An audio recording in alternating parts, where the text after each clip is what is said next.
Thanks for staying with us. Now moving on to Daily Sun. Tinubu, I almost quit 2023 presidential race.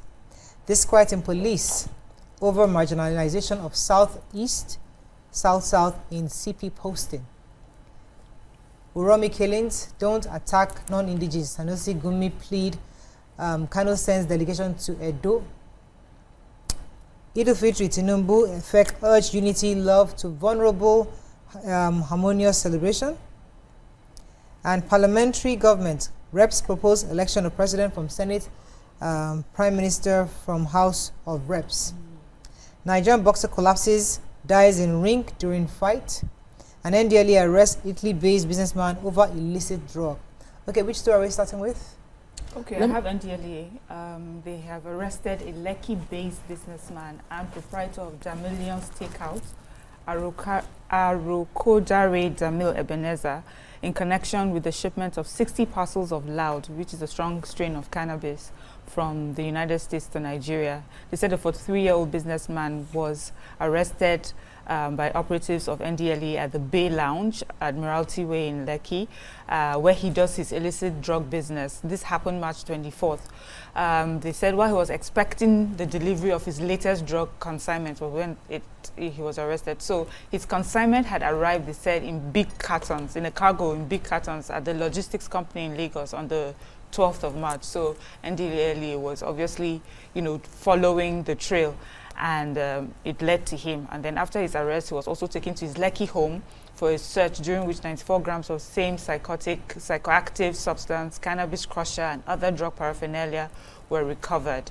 They said the total weight of the drugs seized from him was 32.24 kilograms. He said he started the arrested man says the drug dealer said he started his drug business since 2017. And then there are other stories also, different people, different parts of Nigeria, women, men, who have been arrested by NDLEA, one place or the other, So well done again, NDLEA. But okay, this is really,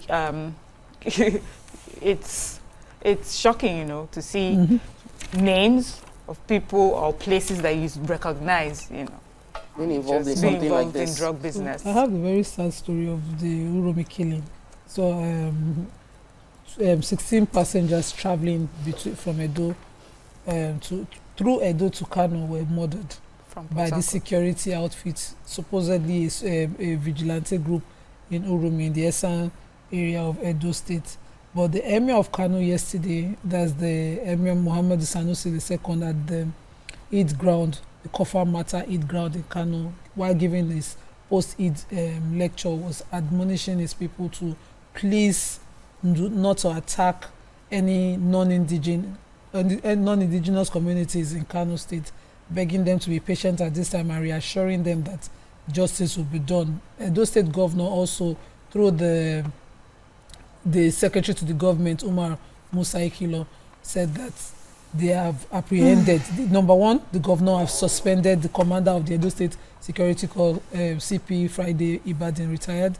They've also immediately ordered the suspension of any illegal vigilance group operating under any guise in the state. Also, 14 people related to this supposed vigilance group who were involved in the killing of these 16 people have been apprehended, and the IJ also has deployed a special team to Edo State to fish out more people involved in the killing. So, according to them, these 16 people were traveling in a bus, and they found them with machetes and assumed they were kidnappers, and went on a self-help and murdered all of them, people like that, by burning them alive. And so this has aggravated, of course, provoked certain reactions up north as against the south, and so they had to now be bringing. That's why the emir is also talking to calm people down. A lot of leaders in the north are also talking to calm people down. But most importantly, justice must be done. People must be arrested. People must pay the price for this murder. That's what the government is. Yeah, I have a story of disquiet in the police over marginalization, and this time they came with the people with the complaints came with receipt. They said that the Inspector General of Police, IGP Kayode Egbetoku, and the Chairman of the Police Service Commission, Deputy Inspector General Hashimu Agungu, are on the spot for undermining the Police Act 2020 in deployment of commissioners of police in different state commands. They said, according to the Police Act 2020, the provision is that federal character. So they quoted all of the Police Act, highlighting the codes, the numbers, that federal character should be followed, which means that each zone should produce a specific number of commissioners.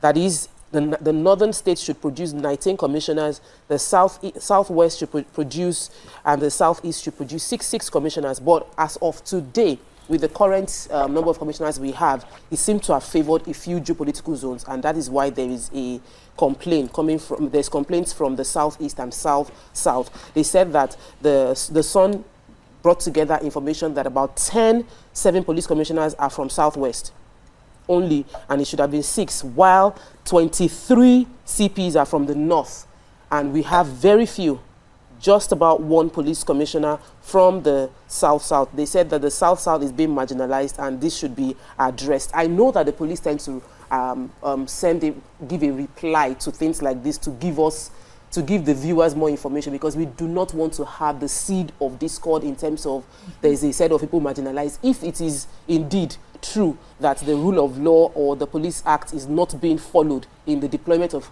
police commissioners, it should be addressed. And if it isn't true, let the right information come out. That's what people will be asking for. That's the story in short. Okay. So moving on now to Vanguard.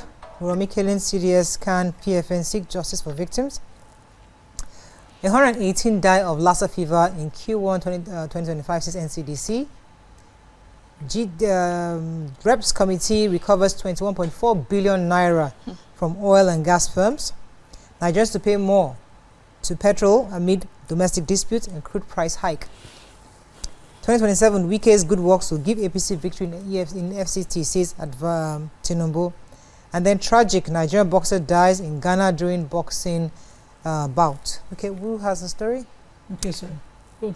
Okay, I have the story of the Nigerian boxer who sadly passed away yesterday. They said the 40-year-old Nigerian boxer Segun Success Olanrewaju died after collapsing during a boxing match in Ghana. They said that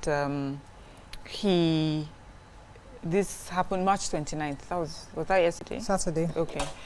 They said while boxing in the fight, and he was even leading with points, he immediately stopped, and then he immediately collapsed, and the referee stopped the match, quickly called for medical assistance, but in spite of all that they tried, he was pronounced dead. They said it seemed that he had suffered a cardiac arrest. There's a video of him collapsing, that's been making the rounds on social media. They said this happened 15 seconds left to the 3rd round of their scheduled 8-round bout. He's a respected figure in Nigerian boxing.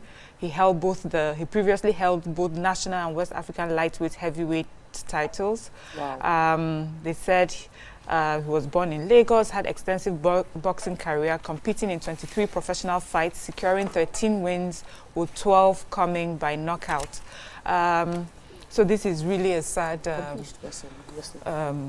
event, a tragic event, and they've been getting lots of messages from the sporting community and the boxing community. He's just a young man. For me, I don't like boxing. I've never liked that sport, and I don't know how you, as a parent, you watch your child being pummeled every day. I don't like it, and I mean, this is really sad. I'd love boxing, actually. I actually do, but I would never let my child do it. But the NCDC, that's Nigeria Center for Disease Control, said that between January and March, Nigerians have recorded 3,465 suspected cases of Lassa fever across 91 local government areas in 33 states. The nation's Disease Control and Prevention Agency mentioned this by its head of corporate communication, Sani Dati. He said out of the above figure, 645 cases were confirmed, and sadly 118 lives were lost. Unfortunately, 20 healthcare workers have also been infected. 8 in Ondo, 4 in Bauchi, 1 in Edo, 2 in Taraba, one in Ebonyi, 2 in Gombe, 1 in Benue, and 1 in Ogun State. So I'm happy that NCDC is tracking these numbers, but the truth is that we have to do more to curb it. We need to see how we can prevent it from our individual homes. But I just hope that the company, that the government is able to tackle this as soon as possible. I want to take a good story. Okay. Enugu State is doing a whole lot to support the maternal care, and they've been able to drop the number in their state. They said when they came into power, it was a 400% maternal mortality rate, and they've been able to drop it because they equipped 260 primary healthcare centers across every ward that operates 24 hours of the day with equipment and staff. As simple as that. That is amazing, and it should be celebrated. Yeah. This kind of competition should happen across every other state, where every ward will have a functional hospital where their citizens can get good healthcare. Okay, so the House Committee on Public Accounts, the House of Reps Public Accounts Committee has been doing amazing. They've been able to help us recover $14.2 million, which amounts to 21.4 billion naira from 4 oil and gas companies ongoing in their ongoing investigation into financial discrepancies in the oil and gas sector. And they are also giving out an ultimatum to 4 other companies to remit the total of $23.2 million, which is about 34.8 billion, which has not been recovered. This latest recovery is an addition to the 16th of March recovery of about 28.7 billion naira that they had already done, bringing the total amount to about 50.1 billion anyways, and they're still looking to recover more. So well done to this House Committee. Press their neck. That's all we can take on Front Page Review this morning. When we come back, we'll continue with the show. Stay with us. We'll be right back.